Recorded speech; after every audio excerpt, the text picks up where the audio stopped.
एक जीवन है बीमारी वाला और दूसरा जीवन है सुंदर स्वास्थ्य वाला। एक जीवन है बहुत गरीबी वाला और दूसरा जीवन है समृद्धि वाला, अर्थात इतना धन जिससे भोजन मिलता है, कपड़े मिलते हैं, रहने की जगह मिल गई, इतना कमा लेता है। अब इन दो प्रकार के जीवन में हम कौन सा जीवन पसंद करेंगे? तो क्या कहेंगे? मैं सुखमय जीवन पसंद करूँगा, दुखमय वाला नहीं। अच्छा, तो सुखमय जीवन कौन जिएगा या कौन जीता है? तब ये कहा जाए जिसके पास बहुत ज़्यादा धन है वो सुखमय जीवन जीता है, और जिसके पास धन नहीं है वो सब दुखी रहते हैं। देखो, बात सबके समझ में आती है। जब मैं कह रहा हूँ तो आपको सबके समझ में आ रहा है कि ऐसा तो नहीं है कि बहुत धनी लोग को भी दुखी देखा जाता है और जिनके पास धन कम है वे लोग को भी सुखी देखा जाता है। ऐसा नहीं है कि जो जिनके पास धन है वो सब सुखी रहते हैं। अच्छा, उसमें भी दुखी देखे जाते हैं तो धनियों में भी सुखी देखे जाते हैं। अब दूसरा कोई कहेगा जो बहुत पढ़ा लिखा है तो बड़ा सुखमय जीवन जी रहा है, और जो पढ़ा लिखा नहीं है सब दुखमय जीवन जी रहा है। तो पढ़िया लिखिया मन पूछो अधिक सुखी हो, है ना? तो कहीं का बताएं, यहाँ तो नौकरी मिलते नहीं है, हमारा दुखला हम बन जाना था ना। सही है ना?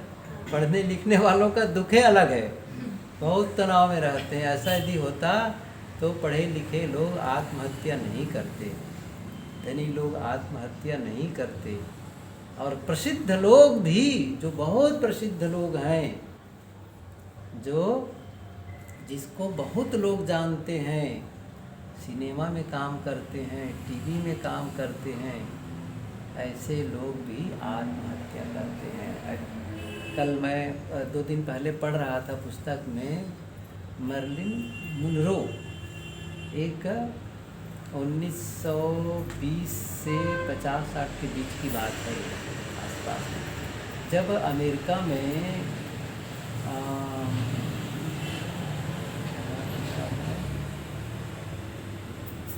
एक राष्ट्रपति थे उस समय, जॉन कैनेडी, उस समय वो थी। अब वो इतना प्रसिद्ध, अभी भी कोई गूगल में ढूंढ सकता है नाम। मैंने उस दिन देखा, जब पढ़ा तो मैंने कहा जरा देखो गूगल में, तो उसका चित्र और पूरा विवरण आया है कि कैसे कब जन्म लेती है, कब वो मरी है, कैसे हुई है।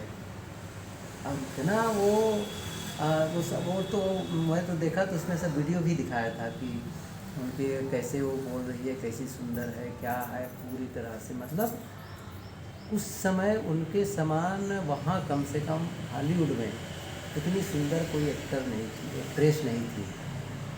और इतना प्रसिद्ध थी, इतनी सुंदरता और इतना उनकी प्रसिद्धि चली थी, अंत में ऐसी उसकी स्थिति बनी कि वो आत्महत्या करके मरी। ये मैंने पूरा विवरण देखा, उसने लिखे उसमें। ऐसे और भी, और एक नाम सुने होंगे, जैक्सन, क्या नाम है? Michael Jackson. सबको याद है, सबको याद है, समझ गए है ना? माइकल जैक्सन सबको याद है। अब देखो, वो आदमी भी, उसके बारे में मैंने पढ़ा था कि वो अपने पूरे शरीर अश्वेत था लेकिन गोरा बना था, वो पूरा ऐसे किया था, और सारी वो मेडिकल फैसिलिटी तैयार किया, कितना धन था उसके पास में। मैं 100-150 साल कितना जीऊँगा, ज़्यादा नहीं हो, 47-50 साल के आसपास, 57 साल के कुछ मर गए, सब कुछ 50 के आसपास, 47 से 50 साल के बीच में मर गया वो।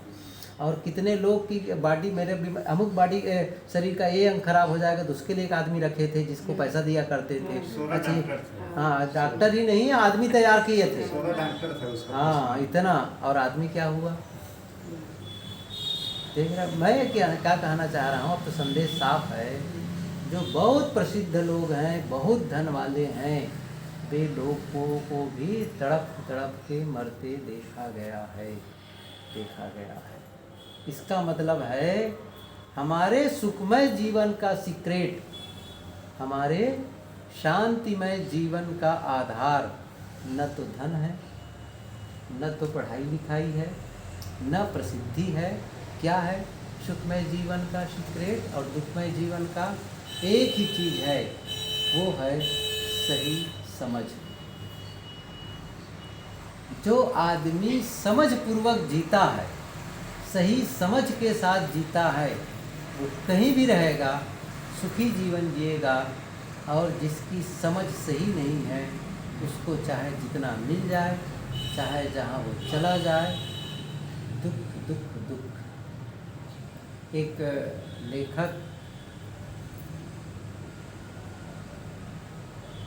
नॉर्मन विंसेंट पील, उनकी पुस्तक positive the power of positive thinking, और भी कई पुस्तक हैं, तो मैंने पढ़ा। उन्होंने लिखा है कि एक बार मैं ट्रेन की यात्रा कर रहा था, घटना लिखी अपने बारे में, आपको बताया। मैं ट्रेन में था, तो मेरे सामने एक दंपत्ति बैठी थी, पति पत्नी दोनों बैठे थे, पढ़े लिखे। तो अब जब बैठते हैं, जैसे इधर बैठे उधर बैठे, तो बात शुरू होती है, आप कहाँ से चले, कहाँ जा रहे हैं, क्या करते हैं, बातें होती ना आपस में, आप क्या काम करते हैं। तो ये सब बातें होने लगी। पूछने लगे कि भाई आप कहाँ से हैं। मैंने कहा, उसने सब बताया। फिर अंत में क्या बात हुई, उन्होंने कहा आप क्या हैं, क्या करते हैं। उन्होंने कहा देखो मैं पादरी हूँ और अमुक चर्च में मैं रहता हूँ। अच्छा तो आप क्या करते हैं। उन्होंने कहा कि मैं वकील हूँ पेशे से। और बिना पूछे कहा मेरी पत्नी बिजनेसमैन है, एक कंपनी चलाती है। जब उसने कहा कि मेरी पत्नी कंपनी चलाती है, तो ऐसा तो नहीं लगा उनको देखकर कि वो कंपनी चलाती है, लेकिन फिर भी पूछा अच्छा तो कौन सी कंपनी चलाती है। उसने क्या कहा, ये मेरी पत्नी दुख बनाने वाली फैक्ट्री चलाती है। क्या कहा, दुख बनाने वाली फैक्ट्री चलाती है। तो उन्होंने लिखा है कि ऐसा उनको नहीं कहना चाहिए था, कम से कम पत्नी के सामने, लेकिन उन्हें कह ही दिया ये बात को। तो वो कहे कि हर छोटी छोटी बातों में शिकायत की, ऐसा है वैसा है वैसा है, हर बार हर चाहे जितना अच्छा कर दो, वो दुख का रास्ता अपना ही लेती, कोई ना कोई ऐसा ढंग अपनाती जिससे वो दुखी रहे। तो सही समझ के अभाव में आदमी जहाँ रहेगा वो दुखी रहेगा, और समझदारी पूर्वक वो जीवन जीता है तो वो आदमी सुखी रहेगा। और समझदारी पूर्वक कोई काम करेगा, विचार और सोच करके कोई काम करेगा, तो वह काम भी अच्छा होगा। बिना सोचे समझे कोई काम करे तो फिर उस काम में बिगाड़ आएगा, नुकसान होगा, और फिर दुखी होगा। व्यापार शुरू करेगा बिना सोचे समझे तो क्या होगा, बिना सोचे समझे खेती शुरू करे तो क्या होगा। हर चीज़ में सोच समझ करके, बिना सोचे समझे शादी ब्याह कर ले, बिना सोचे हर काम कोई बिना सोचे समझे करे तो दुख वाला रास्ता अपनाएगा वो। एक साखी, एक कुंडलिया हम लोग सुने हैं, सबको याद है, बताऊं। बिना विचारे सो पाछे, काम बिगाड़ो जग में हो, सबको पता है ना। बिना विचारे जो करे सो पाछे पछताए। और आगे एक तो पछतावा, दूसरा का काम बिगाड़ो अपना, और तीसरी बड़ी बात क्या हुई, जग में हो हंसाए। हम अपनी जगत में हंसी करवाते हैं। तो हमें क्या करना है, हमें हर काम सोच समझ करके जीना है, वही आदमी सुखी जीवन जीने का। अब क्या होगा, अंदर के कूलर को निकालना है, निकाल लो बेटा। ठीक है, हाँ ठीक है। अब देखो जरा से, अब देखो मैं जो बताने जा रहा हूँ थोड़ा इसको समझें। अब ये कोई कहे सुखी जीवन जीने का, तो जो आदमी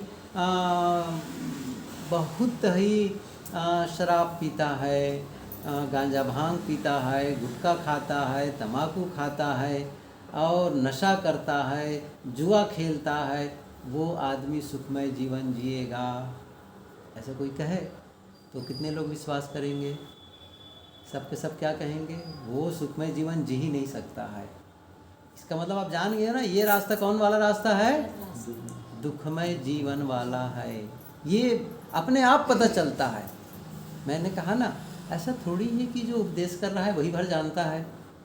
अब देखो, मैंने कहा ना, कोई ये कहे, मान लो मैं कहूँ, विनोद में ही कहूँ, जो आदमी बहुत शराब पीता है, बहुत जुआ खेलता है, बहुत नशा करता है, गांजा पीता है, गुटखा खाता है, तम्बाकू खाता है और बताए ना जुआ खेलता है, वो आदमी बड़ा सुखमय जीवन जीता है।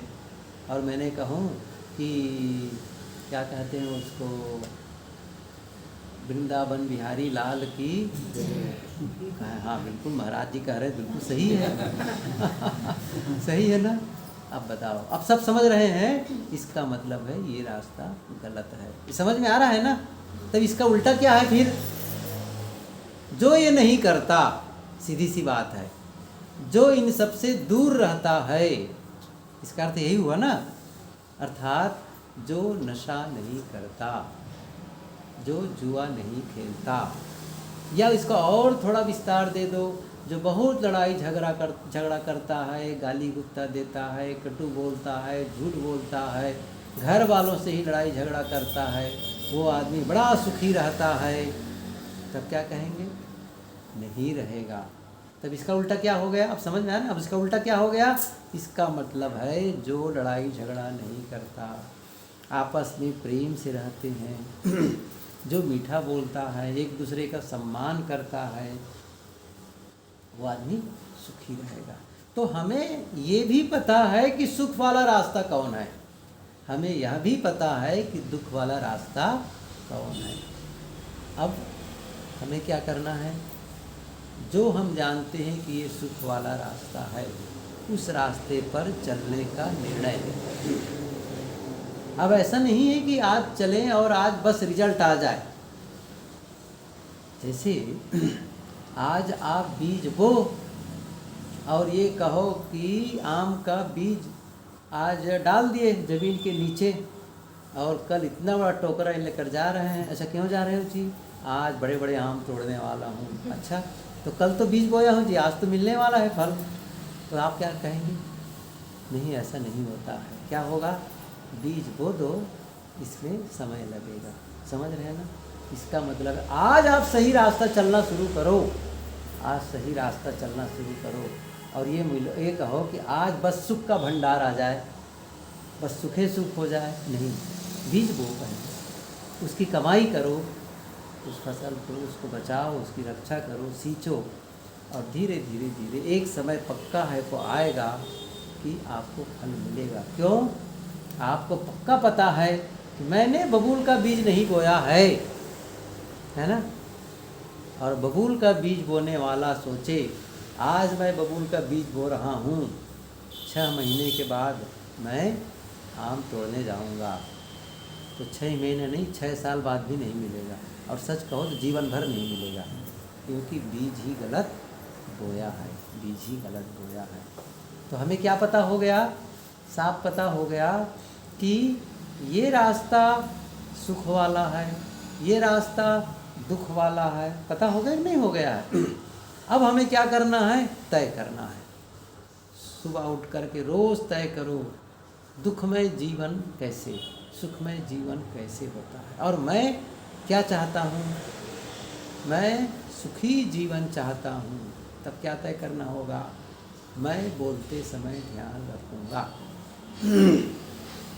सही है ना? बोलते समय ध्यान रखूँगा कि ऐसा शब्द न बोलूं जिससे दूसरों को तकलीफ हो, दूसरों को तकलीफ जिससे मिले, ऐसे शब्द बोलोगे तो क्या वह शब्द आपको सुख देगा?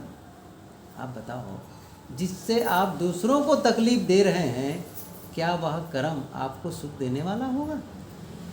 क्या मतलब है इसका? ऐसा नहीं होता है।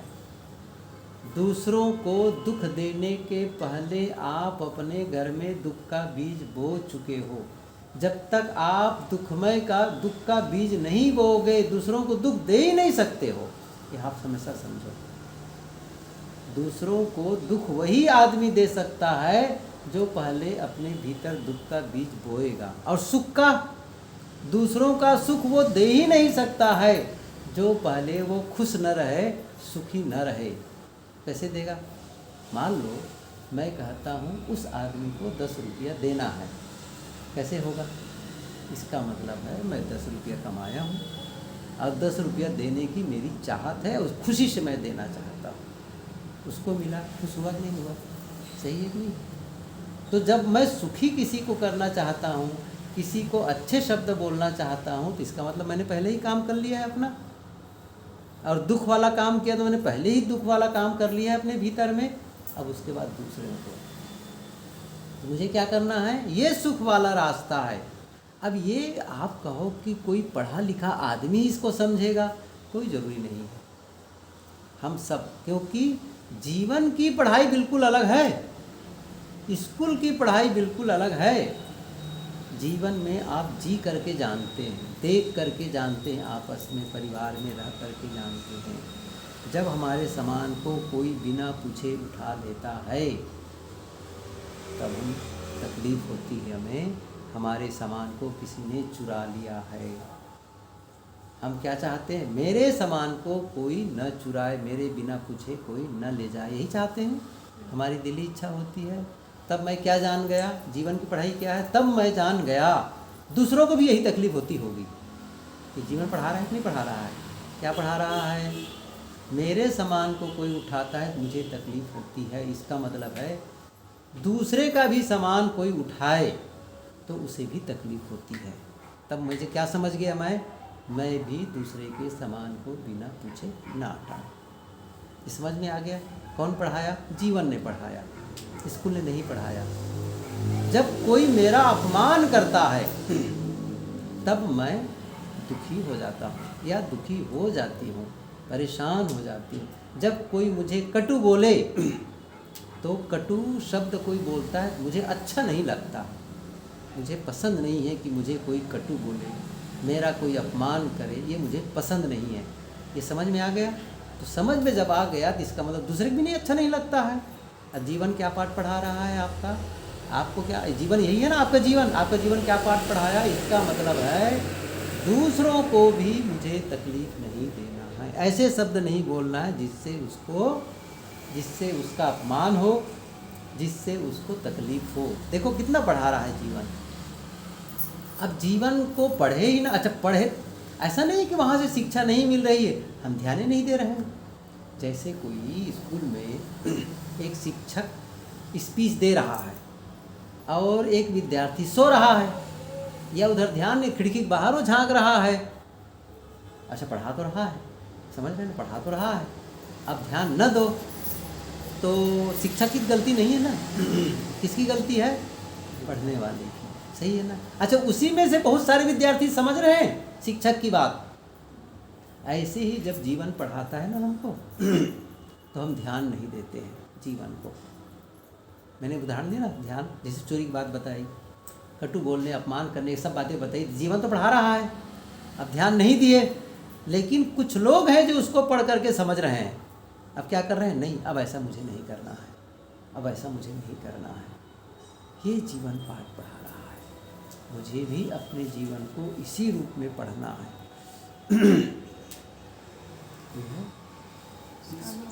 वो स्वामी जी हैं, आइए जाके उस सोफा बैठ जाइए, वहाँ जाइए चमन जी के पीछे, चमन के पास, चमन उपयुक्त सीट दो उनको। हाँ पधारिए। बढ़िया, अब यही अवस्था है जो आप कर रहे हैं। देखिए जो मैं कह रहा था, ये बात समझ में आ रही कि नहीं आ रही है? बड़े भैया आवाज़ नहीं का है, एकदम साफ है, इसमें कोई कहानी किस्सत नहीं है, कोई धोखाधड़ी नहीं है, नहीं है ना? हाँ और मैं यदि कहूँ कि मेरे पास आ जाओ, मैं आशीर्वाद दूंगा, 10 मिनट मेरे पास एक मंत्र जप लेना और आपके खेत का जो धान है ना, जितना पैदा हर साल करते उससे डबल हो जाएगा। अच्छी बात मानोगे कि नहीं मानोगे? है? नहीं हो ना, नहीं हो। आप समझ रहा है ना जीवन कैसे पढ़ा रहा है? समझ, अनुभव बता रहा है कि नहीं बता रहा है? यही बताना चाहता हूँ मैं। अच्छा, ऐसा धोखा देने वाले हैं और हम धोखा खाते हैं? ऐसा खाते हैं ना। मेरे पास आ जाओ, ऐसा कर लो, मैं ये करने वाला हूँ, सही है। अच्छा, मैं दूसरी बात कह रहा हूँ, मैं प्रयागराज से लौटने वाला हूँ अभी, और संगम से मैं 1 बोतल गंगा जल लाऊंगा, और क्या करना है, उसको खेतों में छिड़क देना। फिर आपको किसी प्रकार की दवाई छोड़ने की जरूरत नहीं रहेगी। विश्वास होगा कि नहीं होगा? तब मान जाओगे। नहीं, गंगा जल में तो हो ही जाएगा। हाँ,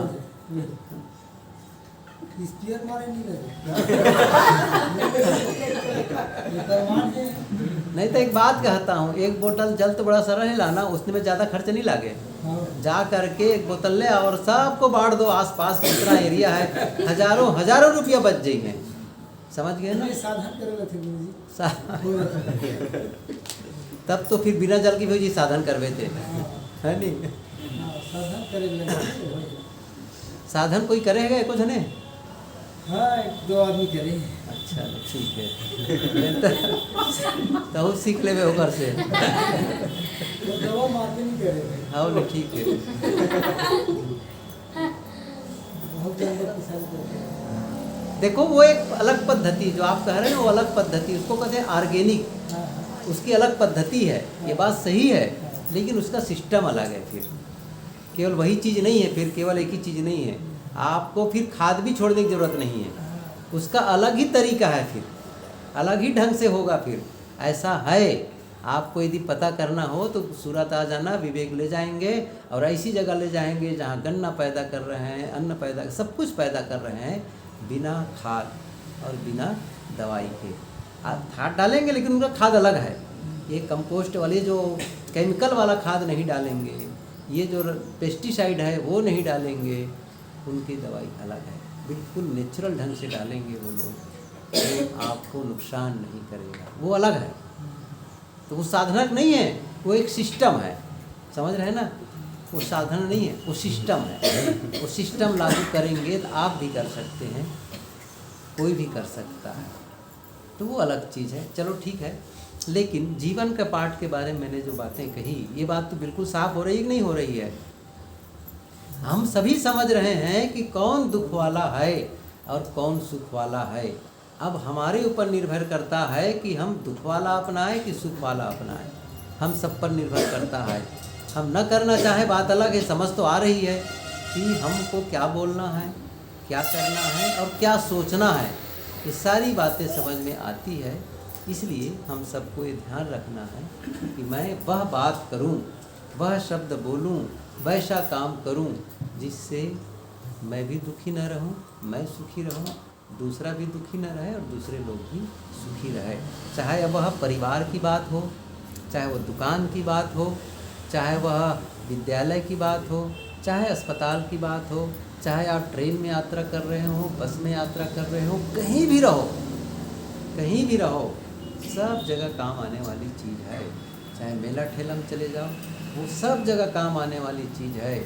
ऐसे लोग कटु बोलेंगे, अश्लील बोलेंगे, झूठ बोलेंगे, वह आदमी कहीं सफल नहीं। शुरू में लग सकता है कि वो आदमी सफल हो रहा है, कि हो सकता है, लेकिन वो उसका भीतर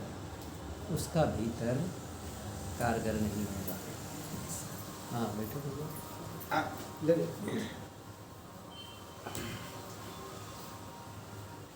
कुर्सी पर बैठने के पीछे ना दिक्कत नहीं आप?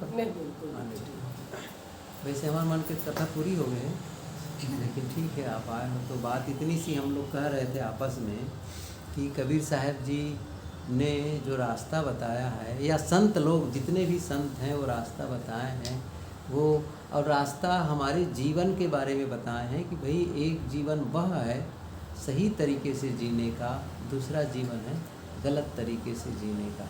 गलत तरीके से जीवन जी करके कोई सुखी नहीं होता है, सही तरीके से जीवन जी करके सब सुखी होते हैं। पहले के लोग भी सुखी होते रहे हैं, आज भी सुखी हो रहे हैं और कल भी सुखी, आगे दिनों में भी सुखी होते रहेंगे। और ये कभी नहीं होगा हिंसा करने वाला, चोरी करने वाला, व्यभिचार करने वाला, गलत छल फरेब और झूठ कपट करने वाला ये आदमी सुखी होगा। हो सकता है प्रारंभ में कुछ लगे भी, कुछ वृद्धि दिखे भी, लेकिन अंततः उनका जीवन दुखमय होगा। क्योंकि जो लोग कहते हैं कि झूठ के बिना काम नहीं चलता, वो खुद समझते हैं कि झूठ बोलना गलत है। यदि वो आदमी कहे कि झूठ के बिना काम नहीं चलता है, यदि वो आदमी को उनका ही बेटा अपने बेटे को उसने कहा ये 4,000 5,000 रुपया ले जाओ, अमुक सामान खरीद करके ले आओ, और पैसा ले लिया, चला गया, ऐसे इधर उधर घूम करके आया, खा पी करके बस आ गया। उसके बाद वो कोई काम नहीं, कोई सामान नहीं लाया। अब उसके बाद पूछा उसने कि अपने बेटे से, भैया जो बेटा वो कहा था सामान लाया? नहीं लाया। अच्छा तुमको भेजा था लाने के लिए, कोई बात नहीं, वो झूठ के बिना काम नहीं चलता है, तो मैं भी झूठ बोल करके काम चला रहा हूँ। तो वो आदमी मान जाएगा जो आदमी कह रहा है झूठ के बिना काम नहीं चलता? सही है कि ना? जब उसी का बेटा झूठ बोलने लगे, उसी के कर्मचारी झूठ बोलने लगे, तो क्या पसंद आएगा? तब पसंद नहीं आएगा। समझ रहे हैं ना? तब पसंद नहीं आएगा। हम दूसरे के साथ झूठ बोलना तो हमें पसंद होता है, लेकिन दूसरा जब हमारे साथ झूठ बोलता है तब हमें पसंद नहीं आता है। दूसरे को हम चाहे जैसा बोल देते हैं कटु कुठार, तब अच्छा लगता है। जब दूसरा हमारे लिए बोलता है तब हमें तकलीफ़ होती है, कष्ट होता है। और जो दूसरे घर चोरी करके ले आते हैं, जब उसकी चोरी होती है तब ये कहते हैं ना, वो बहुत पुरानी कहानी है कि एक घर में से कोई चांदी का चम्मच था, तब वो कोई चांदी का चम्मच चुरा ले गया। तब बहुत हल्ला मचा है, चांदी चम्मच चुरा ले गए, ऐसा है वैसा है। अच्छा तो किसी ने पूछा भैया कितने में लिए थे, कहाँ से पाए थे? मैं ही चोरी करके लाया था उसको। सही है ना? कहीं पर गए थे, मैं खुदे लाया था। तो ये उनका काम है वैसी करना। तो अब देखो अपने दूसरे की चोरी करके ले आया है तब उनको नहीं कष्ट लगा, लेकिन अपनी चोरी हो गई तब उन्हें कष्ट हो रहा है। इसका मतलब है चोरी ठीक नहीं है। ये तो समझ, मैंने कहा ना, जीवन पढ़ा रहा है, हर बार पढ़ा रहा है। लेकिन जब हम करते हैं वही गलत तब हमें अच्छा लगता है, और दूसरे जब हमारे साथ वही गलत करता है तो हमें बुरा लगता है। यदि वो सही है तो हमारे साथ कोई दूसरा भी करे तब भी अच्छा लगना चाहिए। सही है ना? यदि वो सही है तब, और सही नहीं है तो चाहे मैं करूं चाहे दूसरा मेरे साथ करे, वो दोनों गलत है फिर। और सही है तो दोनों में सही है। तो ये कुछ छोटी छोटी बातें हैं जो हम सब, अच्छा इसके बाद में इतना ही कोई करने लग जाए ना, इतना ही करने लग जाए बस, जितना समझ में आ रहा है, तब आगे और पता चलेगा और मुझे क्या करना चाहिए और क्या करना चाहिए।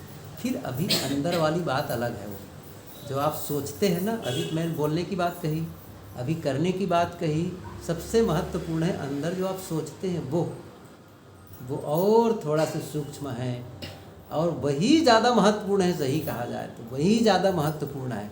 ये बातें तो बात की बात है जिसको मैंने पहले कही है, और वहीं पर यदि हम ठीक करने लग गए भीतर में ही, जिसके मन में ही सोच के, जिसके मन में ही चोरी के विचार हैं,